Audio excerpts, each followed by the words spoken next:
ધોરણ 10 અને ધોરણ 12ની આવનાર બોર્ડની પરીક્ષાને લઈને મહેમાનો તેમજ શિક્ષક મિત્રો દ્વારા વિદ્યાર્થીઓને કુમકુમ તિલક કરી મોં મીઠું કરાવી ઉજ્જવળ ભવિષ્ય માટે શુભેચ્છાઓ પાઠવી.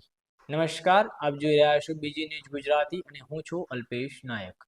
સાબરકાંઠા જિલ્લાના પ્રાંતિજના તાજપુરમાં આવેલી તાજપુર કેળવણી મંડળ સંચાલિત તાજપુર વિભાગીય સાર્વજનિક હાઈસ્કૂલમાં બોર્ડની પરીક્ષા આપનાર ધોરણ 10ના વિદ્યાર્થીઓનો શુભેચ્છા અને ધોરણ 12ના વિદ્યાર્થીઓનો વિદાય સમારંભ કાર્યક્રમ યોજાયો હતો.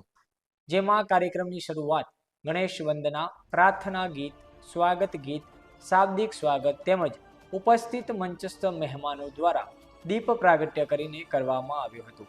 ત્યારબાદ મંચસ્થ મહેમાનોને શાલ ઉડાડી પુષ્પગુચ્છ આપી સન્માન કરવામાં આવ્યું હતું.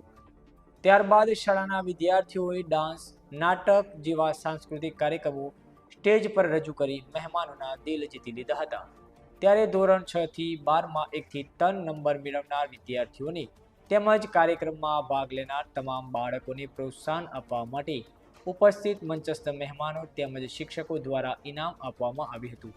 જેમાં મહેમાનો તેમજ શિક્ષક મિત્રો દ્વારા બોર્ડની પરીક્ષા આપી રહેલ ધોરણ 10 અને 12ના વિદ્યાર્થીઓને કુમકુમ તિલક કરી મોં મીઠું કરાવી ઉજ્જવળ ભવિષ્ય માટે શુભેચ્છાઓ પાઠવી આશીર્વાદ આપ્યા હતા.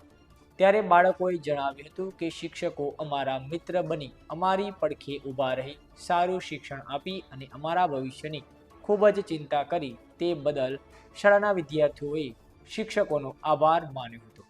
કાર્યક્રમમાં ઉપસ્થિત મહેમાનોએ પણ રોકડ રકમનું દાન આપી દાનની જોડી છલકાવી દીધી હતી.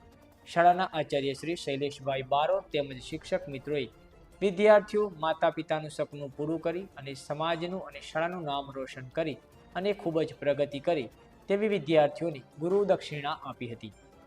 આ કાર્યક્રમમાં કેળવણી મંડળના પ્રમુખ પી.કે. પટેલ, મંત્રી Shri Rameshbhai Chaudhary, real પ્લાસ્ટ private company લિમિટેડના ડિરેક્ટર શ્રી દિલીપભાઈ પટેલ, જીતુભાઈ પટેલ, ફોરમ વિદ્યાલયના આચાર્ય શ્રી શર્મિષ્ઠાબેન પટેલ, કેળવણી મંડળના સભ્યો, ગામના આગેવાનો, શિક્ષક મિત્રો તેમજ બાળકો મોટી સંખ્યામાં ઉપસ્થિત રહ્યા હતા.